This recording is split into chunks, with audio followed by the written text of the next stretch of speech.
They shoot the shit. They shoot the shit. Shoot, shoot, shoot, shit, shit, shit. Shooting the shit with Chippa. Hey, everybody, and welcome back to Shooting the Shit with Chippa, the show that is incredibly popular, and I can't stop getting people that want to be on it, particularly people that want to be back on it. So apparently, people enjoy doing this as much as I do. And with that, I'd like to reintroduce my guest for the second time, Andy Rodriguez. How you doing, buddy? Hey, I'm doing great, man, and you? I'm doing fantastic. Oh, man. Fantastic. Woo! It Great to finally be got back hot on. out. It finally got hot out here. It's been rainy and cold, and it's July. Oh, man, yeah, it is finally warm out here. Like, it's raining tonight, but it's still, like, in the 70s, and it's like, thank God it's that warm. Because we only have, like, 2 months of summer here. Yeah, it used to be. I remember being a kid, and we'd get you know, it's New England, right? So Right, but this particular area, because I'm right on the ocean, we used to get hit with the most brutal winters, right, like tens of feet of snow, on the ground after a couple of storms. right, It was like upstate Maine, right. even though it's right outside of Boston. And then in the summertime, in like May, it would be 98 degrees, and it wouldn't stop being that way until September. And Oh, now and now we get like a month and a half of hot weather, and then a crappy winter where it barely snows, and then just this like bland, like low 60-degree, like spring fall for the mhm. rest of the year. And it's awful. Like, because it's like, when it's the summertime, I like to go out and be outdoors and have it be warm, not rainy and cold. Yeah, yeah, same. I'm a complete summer person. Yeah. So I enjoy the hot weather. Like it's, probably my Puerto Rican build as well as, my Texan upbringing. So it just makes me suited for this. And being up here is just like, great. That's Just great. awesome. 'Cause it's like, oh man, being here is like winter starts in like friggin' October and it doesn't Oh, end until like friggin' April or May. yeah, that sucks. Yeah. I like the winter, but I like a month of it. Do you know what I mean? Like, Mhm. I love the snow. I love taking my kids out in the snow, but I'd be happy if it was like half of January and half of February and then it went away. Yeah, You yeah, know? wouldn't that be ideal? Cause like, oh Jesus Christ, like this fucking state turned into Mad Max in February. It was just like when we had that apocalyptic snowstorm, Oh it yeah. just like dumped here. God, it was a nightmare. I the second day that I was at a new job was when that just massive snowstorm hit, and I'm like, I'm gonna die before I get to my second day of work here. Oh jeez. There was That's just insane. yeah, no lanes on the highway. People just like driving past each other, probably like someone jumping on top of their car, just screaming like "Witness me!" Uh, Why is everybody running around with silver spray paint? it's pretty wild. I just like people are jumping out of the sunroofs. Like for some reason, they have sunroofs in Minnesota. Just like screaming about like a Fury Road and like All of a sudden, all these people that you never knew had them have robotic appendages. yeah, yeah, and they all seem to be made out of like grease paint and like scrap metal. Oh, and also you have those Cirque du Soleil dancers in town for Yeah, some yeah, reason. and the occasional just like guitarist like standing on Yes, top of a flatbed. occasional. Yeah. So Minnesota sounds fun. Oh man, it's really nice when it isn't trying to kill you. Yeah. Like Australia. Basically, except it's like the lakes decide, "Oh, we're gonna disappear into the air and then come crashing down frozen." Yeah, that's a horrifying image. Yeah, yeah, it's really wonderful. I was born here and my parents left. when I was like 2, and now coming back here, I can see why. Yeah. Huh. Yeah, I've just been here my whole life. Well, it's nice to have one place to grow up in. Yeah, I wouldn't know. I've traveled, but I've been here my whole life, and it's interesting. I'm glad, we had nice weather. My family paid a landscaper to actually, my yard is pretty big for the area. It's not a big yard for, Mhm. but for the area, people get like maybe a little patch of grass, and I have like a quarter acre. Oh, So that's nice, a decent nice, amount of space, and I'm right on a pond. So there's a nice. lot of greenery, and it's a lot of upkeep. And I have 2 kids. So this spring was nasty and rainy. So my family for Father's Day got us a landscaper.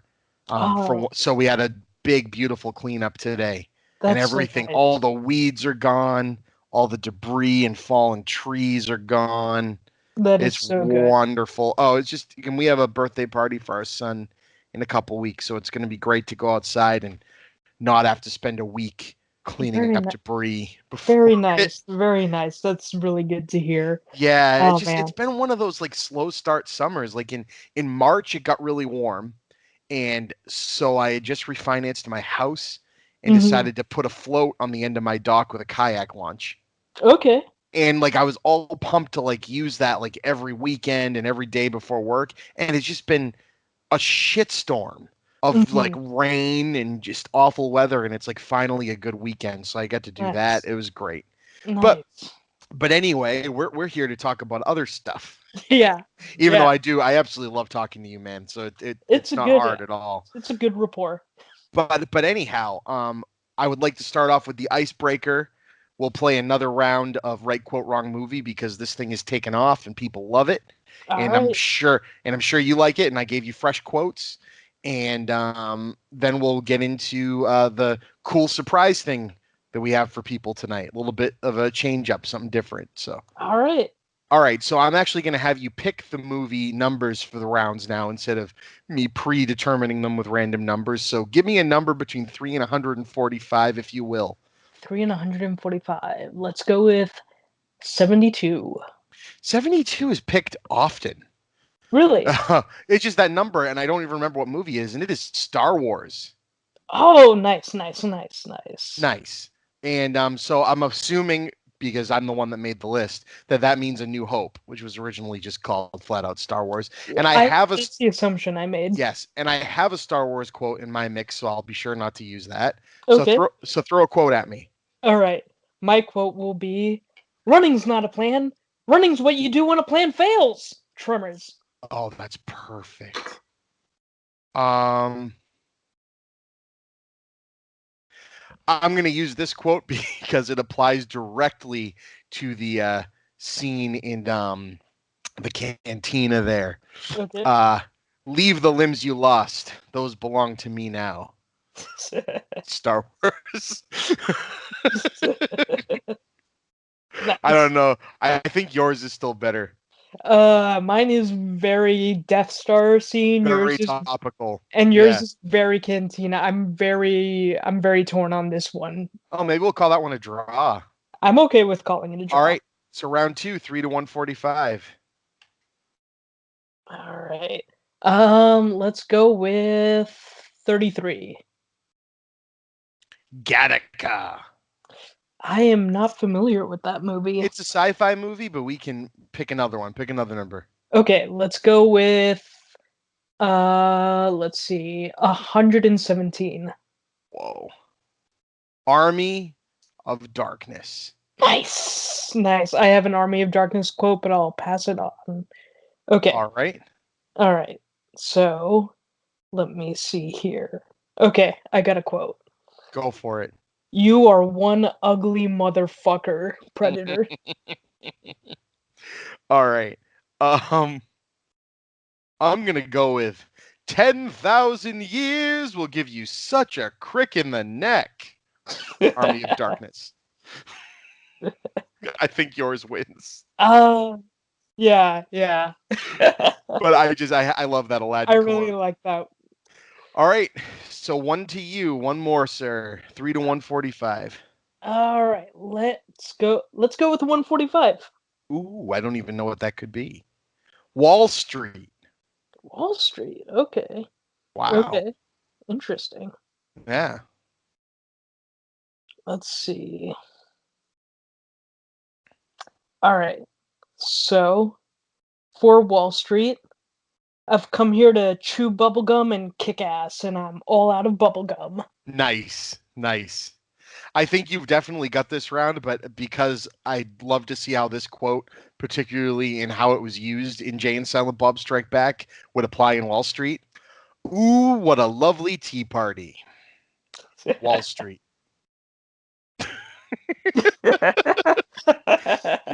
As when it's all over, I want you to say, "Ooh, what a lovely tea party." Jesus. You've seen that? Have you seen Jay and Silent Bob Strike Back? I have. I have. Oh God, I love that movie. Oh man, I haven't seen it in a long time, but That I was need to rewatch it. that was what's his name from the Drew Carey show. I'm He was a blanking. he was he was a guard at Miramax Studios, and when he catches them, he's like, "Oh crap, this guard's probably totally going to make you blow him." Despite what you may have heard, not everyone in my industry is gay.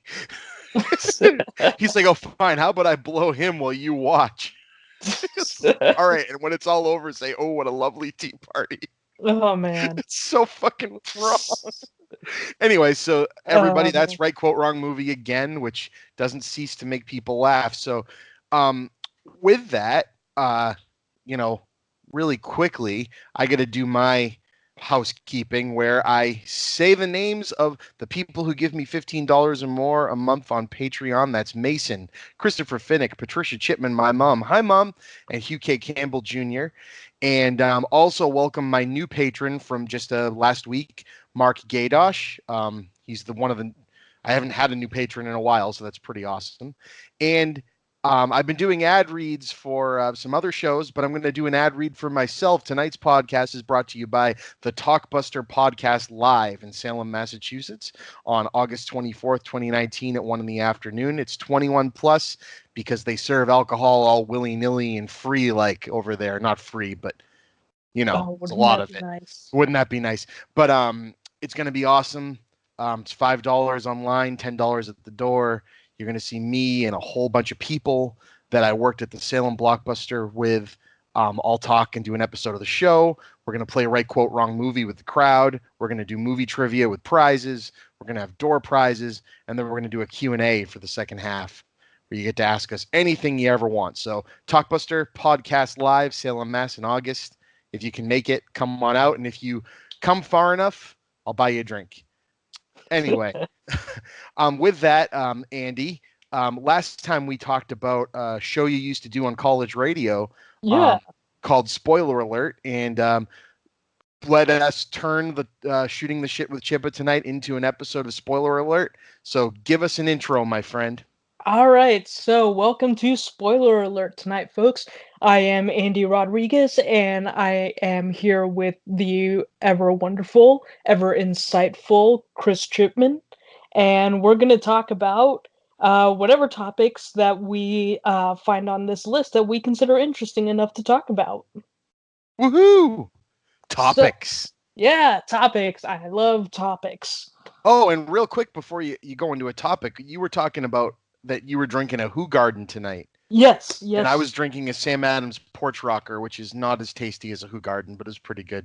So I don't know if you recall, but last time we talked, I may have told you a story about how InBev, the company that distributes Who Garden in the United States, Yes. they also distribute Chimay, Okay. sponsored an event for a conference I went to with college, and they did a hospitality night. Okay. And one year I went, and that hospitality night was Who Garden. So a beer that you could drink a lot of because it's a Belgian white and not, Yes, you and it know, tastes good. it tastes good and you're drinking a good beer. And you also can have, 4 or 5 of them without, making Feeling an ass out of terrible. Yeah. yourself. Well, the next year they did Chimay, and I told the story on the last show, but I thought because it was in Bev that it was the same alcohol content as Who Garden. And so Mm. I had 5 or 6 22-ounce glasses of it. Oh, okay. All right. All And I right. got and I got lost in a construction site in the middle of Orlando Nice, nice. Yeah, and there was more than that. But so from now on, Oh when we man, went to that conference, I just drank the Who Garden. nice. I used to live in Orlando. I wouldn't get lost there. It's really funny, dude. We were at the House of Blues on International Drive, Okay. which was a 1 mile walk straight down a straight road to the Mm-hmm. Gaylord Hotel, the Okay. golf, which I was staying at. And I somehow took 4.5 hours to walk that mile. Oh my Yeah, god. it was a Oh bad my time. god. Howl at the Moon was involved. Um, Good times, good times, good yeah, it was a times. good night. But anyway, so sorry, I promised you I'd tell that story. So back back to spoiler alert. All right, so hello, welcome back to Spoiler Alert.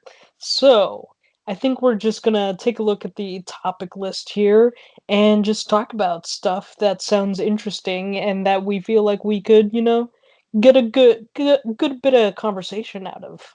Let's go for it. I'm All ready. right, all right, cool, cool, cool, cool.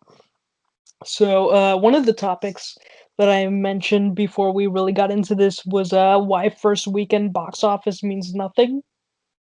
I like that one. Yeah. So we could get into that if you want to talk about it. Yeah. So oh man. Um well, it's a two-sided thing because we see movies like particularly in the horror genre that this has become way less of an importance for. It used to be that, horror had its, fall October runs, and if the movie didn't, make 3 times its budget on its opening weekend, it was considered a failure. And then horror's kind of moved its way into summertime, where instead Hmm. of having giant horror October style opening weekends, it kind of becomes a supplement for people that are looking for something other than superhero action in the normal summer fare. So Yeah, movies, yeah, so movies like Get Out and Us and yeah, definitely. Child's Play can have a $6 million budget, have a $15 million opening weekend, which if you put that against a Transformers movie, people would think is garbage, but then go on to make 150, $200 million in its whole runtime. Right, right. There's something I distinctly we talked about it last time. What's the movie? Don't Breathe. I distinctly Yeah, remember that came out in the summer because I remember that came out when I was in college. And yeah, like that was a summer movie and it was decently popular. Like it made its money. Um but yeah, like there's just this way like horror movies totally like I we should probably stipulate why like people care, I guess, about first weekend box office, and it's the way like there's this weird way in which like people who are into movies will talk about like, oh, this movie made $115 million opening weekend. It made 90 million, 40 million, 200 million opening weekend. And like that is a way to talk about blockbusters, so to say. right. But like the way in which this conversation gets like transplanted onto every single possible film that comes out just totally doesn't make sense, especially as you were talking about horror movies where like so like we are definitely in a time of like very plentiful, very cheaply produced horror movies that are like still solid horror movies. Like they're still very handsomely made. Like Get Out was made like on a shoestring budget. Um but yeah, like these movies don't really fall into that conversation, so to say, even though people try to pigeonhole success in those terms. Right. You got a movie that costs, $180 million to make. Of course it needs to throw a big number up on opening weekend or it's out of the conversation.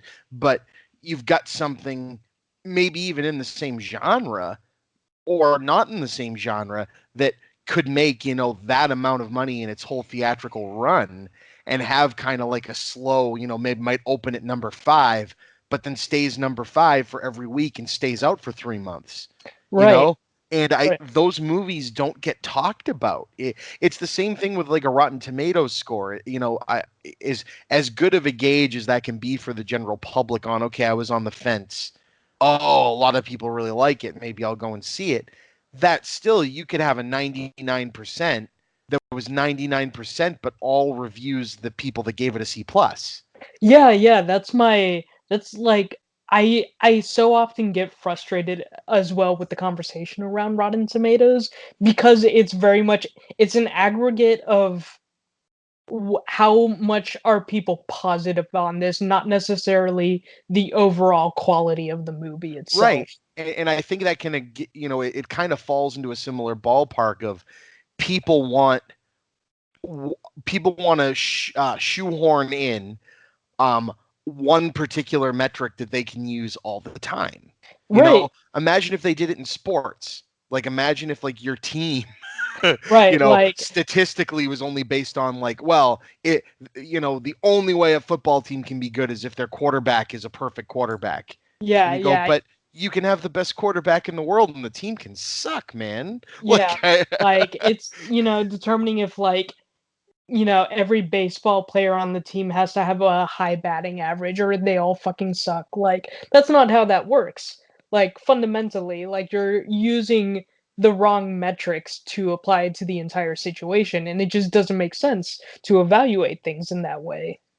and I like that movies seem to be swaying back into, at least more attention is being given to the stamina run movies that are consistently getting decent amount of people in seats and aren't necessarily the biggest thing in town every weekend they come out. John Wick is a good example of those, right? Like, it's getting, the third movie finally had a giant opening weekend, right? Right. For an R-rated action movie. But that wasn't the case with the first and second one, right? They Right. had, 40-50 million dollar opening weekends, which are incredibly good, but they're For being R-rated released. action movies. Yeah, Yeah, but yeah. they're being released in the summertime, so it's number 3, it's opening weekend, you Yeah. know? Yeah, and it's just and those movies have relied on building a fan base in their own way The over the years. old-fashioned way, Yeah, word of just mouth. like yeah, word of mouth. Like the movies review well. They review well. They get good word of mouth. They cast well, and ultimately it ends up with like people being like, "Fuck yeah!" Like I'm gonna go out this weekend to see John Wick 3 Parabellum opening weekend. I still haven't seen it, but I'll get around to it eventually. Same here. Um, you know, but yeah, like that's just how some movies work. Another movie I was thinking of recently was Shazam. Shazam was not a low budget movie, but necessarily, but low budget by superhero movie terms. And It was a Shazam was a movie 90 of stamina. yeah, it was a $90 million movie, which, if anybody knows superhero movie budgets, that's way on the low end, especially for one of the big studio movies. Well, Like I'm especially when you put it into example, I think Sam Raimi's Spider-Man 1 was a $130 3 million movie, yeah, and if I'm not Spider-Man mistaken. 3, I believe, the budget by that time bloated to nearly 300 million in And that's 2007. and that's a 10-year, 11-year-old movie, right? So Yeah. for them to make Shazam now for $90 million, that's the equivalent of that's a television show season budget almost. Yeah, Do you know what I mean? basically. Like, that's kind Like of nuts. they just did Swamp Thing, I think the one that was just canceled for like 80 million. Yes, they did for one season. Yeah. Yeah. Yeah, and that was a very handsome looking TV Oh, show. it was probably one of the best looking superhero TV shows I've ever seen.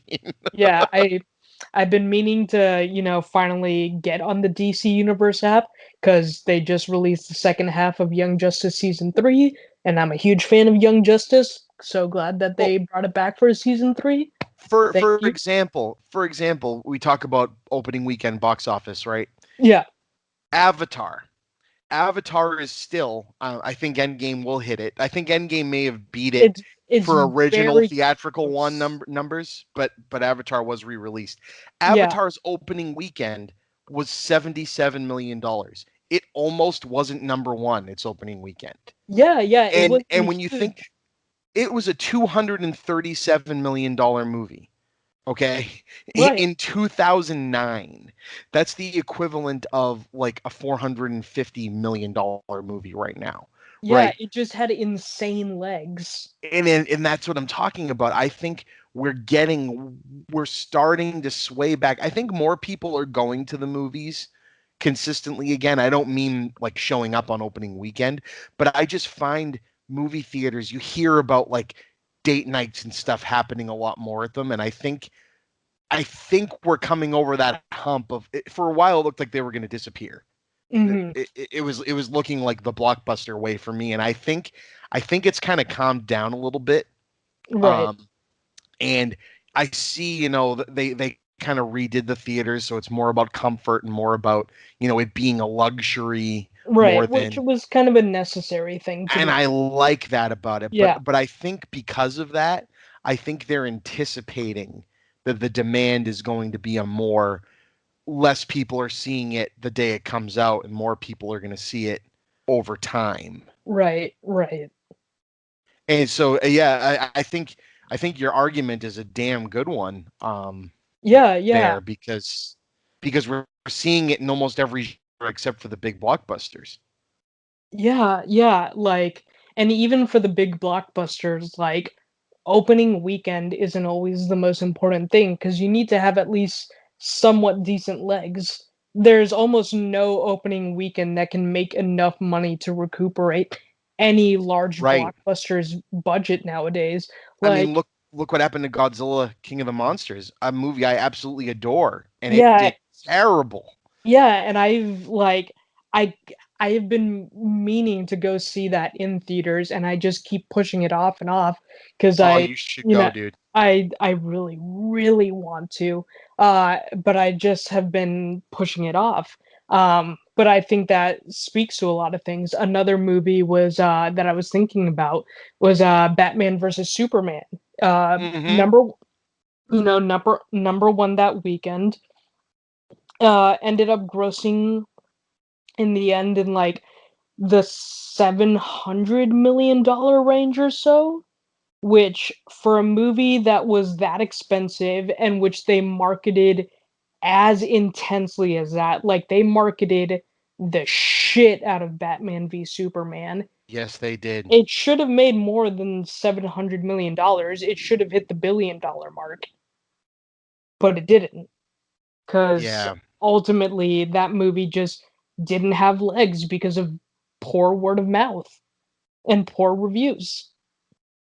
Yep. So yeah, opening weekend box office, it's a really dumb metric to talk about It movies. really is. Yeah, because it can't save them. I mean, sometimes it is a really good. Um, but I think sometimes it's just a really good view of how if a movie's going to have legs or not. Like Right, I feel like you can, if you kind of combine opening weekend box office and word of mouth, like not right, even not even cinema score, because cinema score is a stupid metric too. But like word of mouth. right, If the word on the street is like a John Wick movie, it's like, they make one and it did it the way that movies are supposed to do it. It's not all pre-marketing that gets people in the seats. It's people going and saying, "Holy crap, this is something different. This is something amazing. I'm going to tell my 10 friends that would also enjoy this." And I mean, look, the new Child's Play is doing really well. yeah, it's doing pretty solid. And was it a Blumhouse film? Yeah, I'm Okay, pretty sure it is, because okay. they're geniuses as far as marketing and producing I horror mean, films they are. make like every horror movie that A24 doesn't make, Right, from what I understand. right. Um, yeah, yeah, and they're like the number one at this game. Like Happy Death Day doesn't have to be number one at the box office for it to be a really solid success. That's Like, that's another great example of a movie that just had fantastic legs. yeah, because it had a good concept. Eventually people are gonna be like, hey, like this movie, like the thing that convinced me to go to it was people being like, oh, this movie, it's a horror comedy. and I was like, "Oh, I did not get that at all from the trailers." Like, Yeah. yeah, and like I went to see it, and like it was one of the most pleasant surprises I had in theaters in a long time. It felt like a movie that was like left over from the 90s. Mhm. And I mean that out of full respect for it. Like it felt like something that would have happened in the fallout of like the Scream boom Yeah, that just yeah. never that they just never made. It felt like it would have been like a very one of the more well-liked follow-ups to Scream Yeah, in like they terms of people messing with the genre. yeah. Yeah, I truly believe that. Final Destination was another cool one. Right, I loved that series because it's just like death as an actual villain in a horror movie, like full on death. right. And like Happy Death Day played with that, and um, I haven't seen the sequel yet, but I guess the sequel like staked a claim for its own by being deciding it was a sci-fi movie, Yeah, yeah, I haven't seen it either yet, but, which is just um, bonkers. yeah, and, like, I mean, another thing is, like, how many of these movies will probably end up on streaming and end up making good bit of change that way by getting some sort of deal with Netflix or whatnot? Yeah. So, anyways, So yeah, basically, as you what were I wanna saying, say is any single metric to try and measure the success of a movie is usually not enough and will usually seem like kind of a dumb way of measuring it in the long term. and I always like the fun ways they play with it too, like number one children's Yeah, it animated did digital movie. film starring a dog in 2019. You're Yeah, like, okay, guys, come on, you're number 10. Just like stop. right. Right, like, okay, so, if, we're the 13th highest grossing animated picture of all time, but if you put the stipulation that we are the, only one to star, this 80s action movie star, in a supporting role, we could really bump ourselves up to number 1, and, a whole office of board members goes like, "Yeah, yeah, yeah, yeah, yeah, That makes us yeah. sound great. More people will buy it when it comes out on DVD. Yeah, this is totally a selling point that people are definitely interested in." And not just like a weird niche thing that will get shared by 5 people on Twitter. So, what do you got next for us? Okay, so, That was fun, by the way. I like someone else coming up with the topics. This is yeah, good. yeah. Oh man, I miss doing this. So let's see.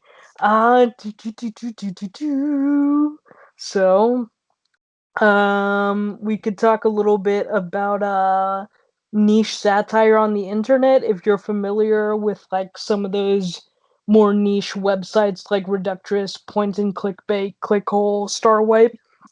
If I'm not, I'm familiar with Clickhole. So are they like list type websites or is it more like onion type satire? so Clickhole is a satire of like your listicle Okay. BuzzFeed type websites.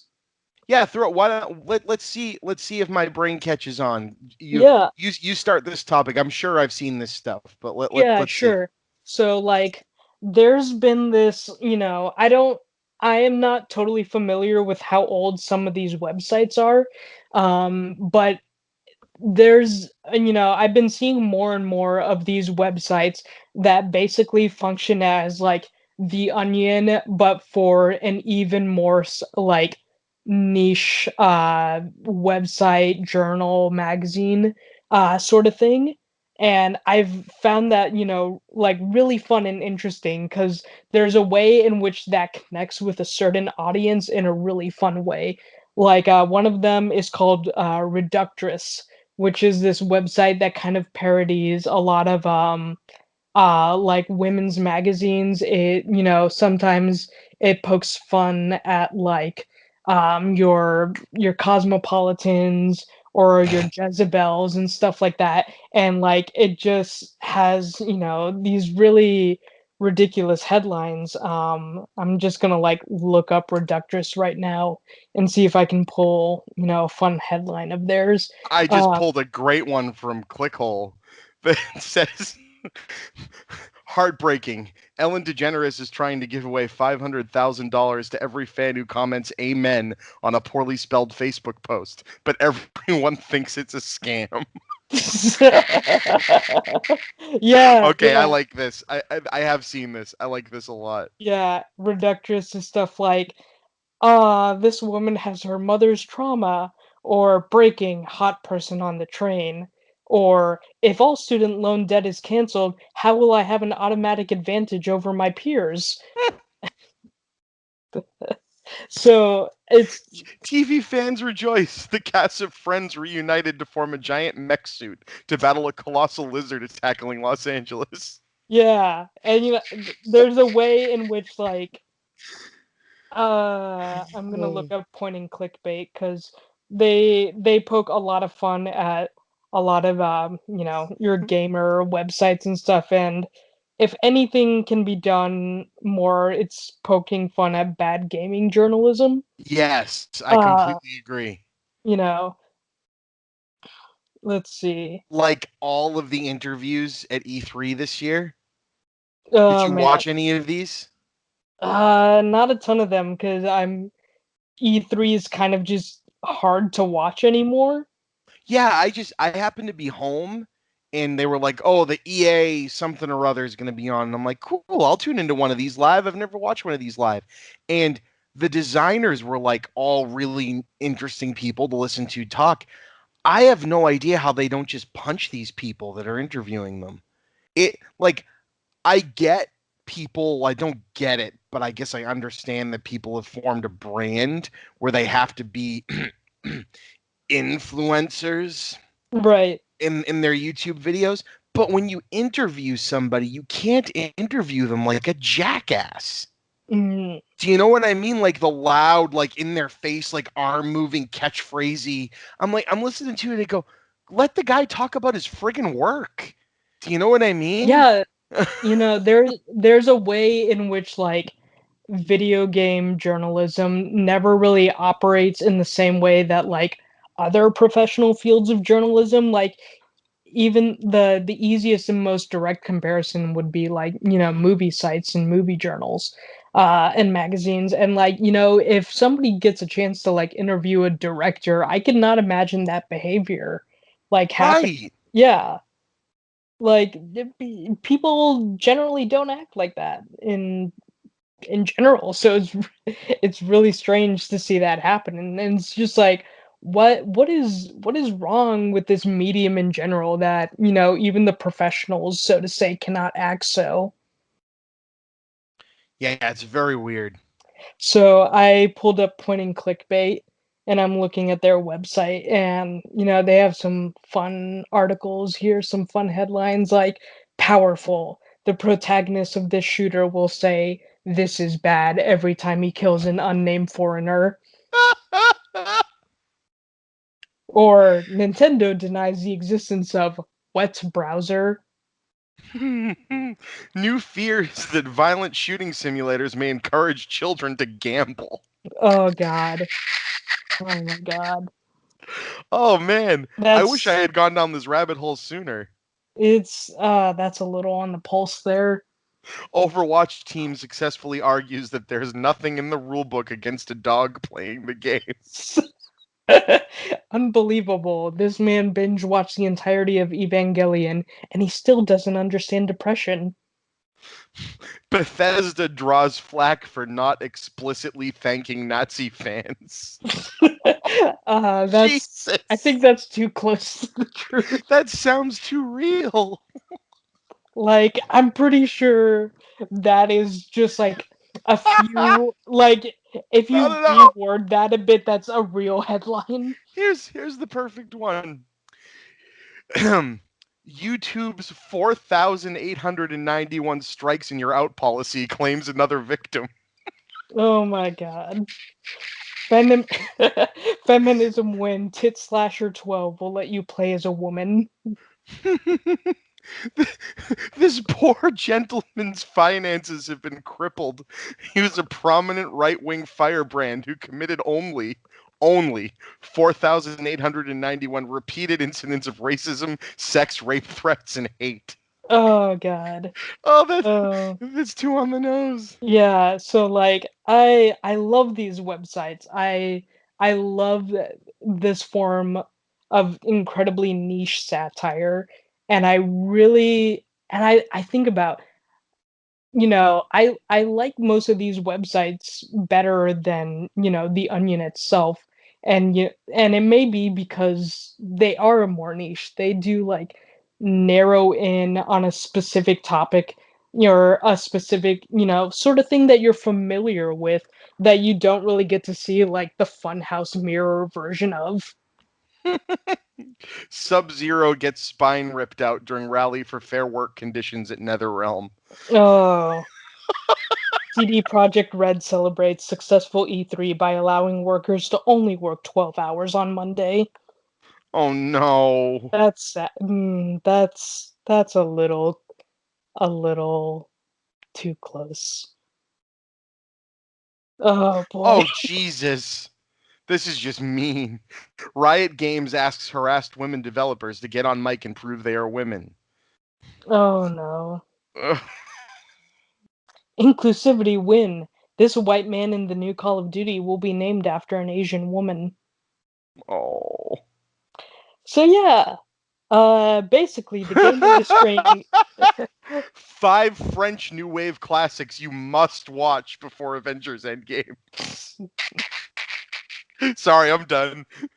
So yeah, basically the video game industry is an embarrassment, and it's not good. It's not It's an good. embarrassment and we should be allowed to poke fun at it as much as we want. Basically, and like, I am very careful to tread on like, dunking on like in general, journalism, and especially Right. games journalism, because that gets very close to like being kind of dog whistly and a little too Yep. close to like gamer gatey, Yep. and I am always very hesitant to go there. But like there's also a very, awkward way in which a lot of, so-called professionals operate in the industry in terms of how they act towards developers and mostly developers. I don't care about the publishers as much, because the publishers are mostly terrible. Um, but Right. It's when develop- it's how it affects the person in the trenches. right, That's right. what I care about.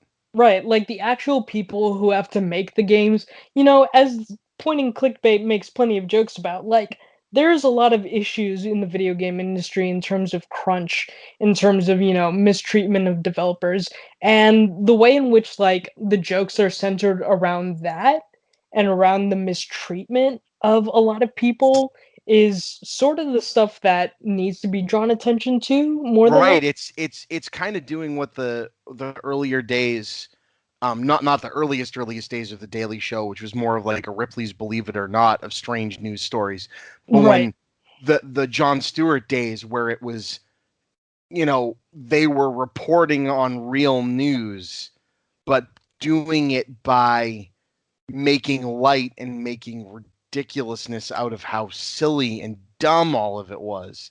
So you could make, a story that's so unbelievable that points you at, oh no, this person's really, really a nasty person.